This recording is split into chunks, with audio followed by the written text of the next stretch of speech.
We kept saying, oh my God, what if Carrie comes out? And then she pulls this off and puts the hat on before she goes out the door. So Carrie. Right? Welcome to Carrie World in Queens, New York. Molly and I started working on Sex and the City, the movies with Pat. Right.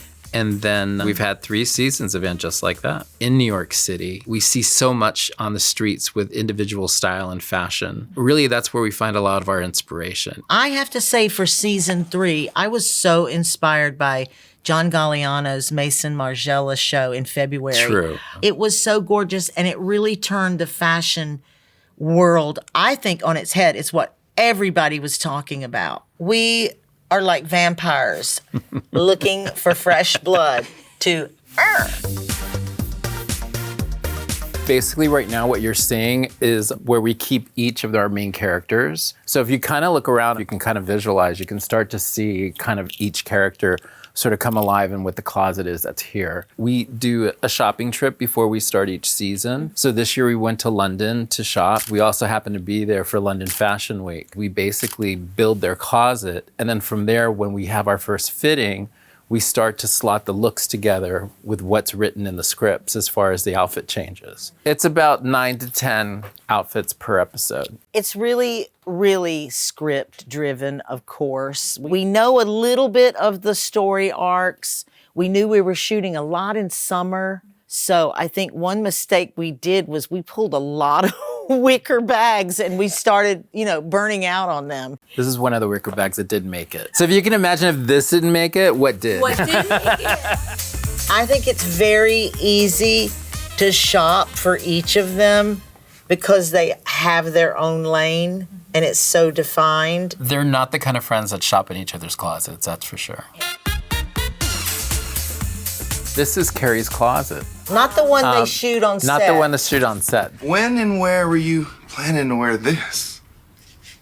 Don't do that. Don't mark the clothes. This is her closet that we put all the things that we've shot and all the things that we've bought for the season, and we house it all in here. You can pull from so many different strata of fashion for her because she just mixes it all. And it's the old adage of high and low. I think that best sums her up. But it's the whimsy in which she dresses. And honestly, when she walks down a city street in her high heels, she floats. And she really wears the clothes rather than the clothes wearing her. I would say we do the most custom for her. Yeah. Either something that we've bought from a store and we'll chop it and we'll combine it with something else, or a great vintage piece that we love, but we want to reconstruct it in a different way to sort of change it up a little bit and modernize it. But I learned a big lesson this season. You just have to be really, really cautious because you could date yourself. You've made it custom, but you're shooting it so much later, and then it's going to air even later, and people will have just burnt out on it by the time it's in your show. Yeah. And we get a lot of good lead time. If there's a big special scene coming up, like season 1, we always knew she was going to be on that Paris bridge. Yeah. So we had months to find out who has the best gown. So that really helps. I think it's important to fans for when she's in a scene in her closet at home for them to see the Eiffel Tower bag. And even that piece could be sitting way in deep in the closet and fans will pick and zoom into it and pick it out and they'll post about it. And it's not even anything that's featured. It'll be just a little sliver of a sleeve or something like that. And the fans know exactly where it's from. I don't think we plot things and go, oh, here's a great place to use the Eiffel Tower bag. We don't force it. It's more about let's put something that we feel looks amazing. And then the second thing is it's an Easter egg for a fan to watch and see and to just catch it and fall in love with it again. That's something we did in London. We did a couple of really sneaky feline things. So she gets her cat. So we had that in our mind. Not everybody will catch it, but some people will be able to catch it. We were digging through somebody's suitcase at a big supermodel that was selling stuff, and we found a Chanel blouse, almost exactly the same colorway as the one she wore in the original show. And we brought it back to her. And SJ was very, hesitant about wearing it. She was like, I'm wearing it for you. Yeah. But of course, as the fans are, they knew the placement of the print wasn't exact to the original. So they knew it was the real one from that collection, but it wasn't the actual piece. I want to point something out up top. That is a hoop skirt that Patrick McDowell made from recycled fabric, and it's all bow ties that are hanging. And it never got its moment. So there it will hang until it gets its other chance. This is haute couture, turtle handbag from Jean-Baptiste Valli. We have wanted this to appear in a bar scene so bad. I mean, it's just so unique and so cool and so Carrie. Never talk made. about that. Danny loses sleep over this. I lose not sleep being over there. this. This is a vintage 1980s Yves Saint Laurent handbag and purse combo. Something that's really interesting about this, and we kept saying, oh my God, what if Carrie comes out? And then she pulls this off and puts the hat on before she goes out the door. So Carrie. Right? Oh, here's something that came from Florida. It's made out of palm. I think it's like a palm leaf, But dried wait. palm leaves. It's Carrie's though, so there's got to be some trick. Yeah. You can check your lipstick when you're on your yacht. This is going to be a big, big, big bag for spring 25. This big coach. It's a huge change purse. Really. We just love all these little things about this room and the things that we can find out there in the world. I feel very humbled that I've been on something this long and had so much fun. I think you have to have gone and done a detective show in New York to realize how lucky you are to sit here and fondle Saint Laurent. And, it's just such an incredible thing to come to work every day. And I feel like she brings the same kind of energy when she lands. She's in the first scene usually every day. Right. She's in the last one a lot of days.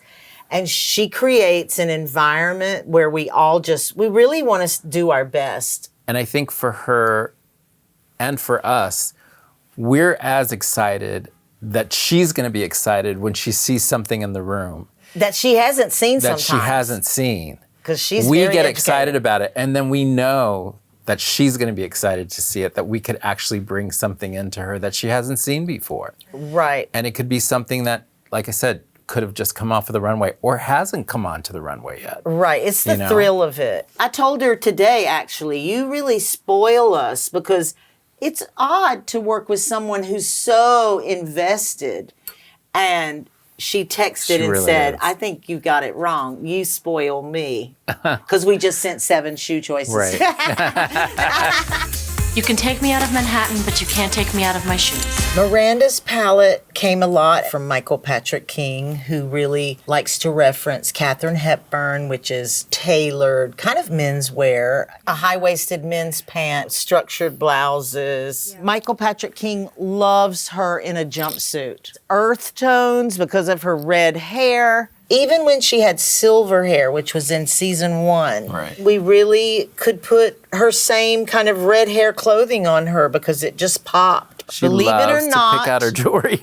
she's a jewelry obsessed actress. I'll say it like that. We'll get the whole look done, and then she'll go through bins and bins, boxes and boxes of jewelry to be able to find like the perfect earring, the perfect necklace. I think in season 3, you can say she's really settling into her own skin. Yeah. And I find that she is happy. Happy clothes. Yeah. I am more than just your wife and your mom's.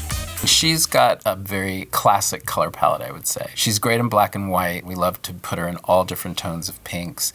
Navy blue looks great on her. Frilly and fluffy and Upper East Side. This is a no-brainer. Burberry, we go to a lot. Anybody that's doing a polka dot. She's always perfect from head to toe, Even at home, she's perfect. She always is going to have a certain type of silhouette. She's always going to have a beautiful high heel, and she can wear them all day long, which always shocks us how she can be in heels all day. I think she has a very strong sense of seeing something on a rack and knowing that is so Charlotte is what she'll say and clap her hands. Ooh, I love it. I recognize my things, my belts. It's not crazy. It's Valentina. With LTW, for us, it's always about boldness and color, and she's great to do color blocking with. She has beautiful prints. Of course, the best clues and the best notes to us for the costume department is from Michael Patrick King. And he described her as being on the international best dress list. I mean, there's everything from like this really cool color block Moschino jacket, this beautiful vintage feather print caftan from the 1960s. Danny loves a massive sleeve on LTW. I like volume. And we also love to put her in like really, really bold jewelry and kind of play with size and proportion on her a lot. I'm gonna be over there, brown lady smoking, writing a big fat check. It's a color palette that's really slinky. We used to call her Panther. Umbers and golds and mochas and all those kind of colors that you find around chocolate. Our inspiration was Bianca Jagger. And I think we really leaned into that. We love to mix evening wear for day wear with her a lot. You know, we use a lot of satins, we do a lot of slinky fabrics, a lot of silks. Here's the perfect cocktails with Carrie. Right. Okay, You a know, Halston It's like a suit. chocolate tuxedo, you know? This is like a really amazing Roberto Cavalli jumpsuit. And then we do her in a lot of beautiful creams and all these beautiful suitings. She does great in suits and jackets. She's not picking the kids up from school.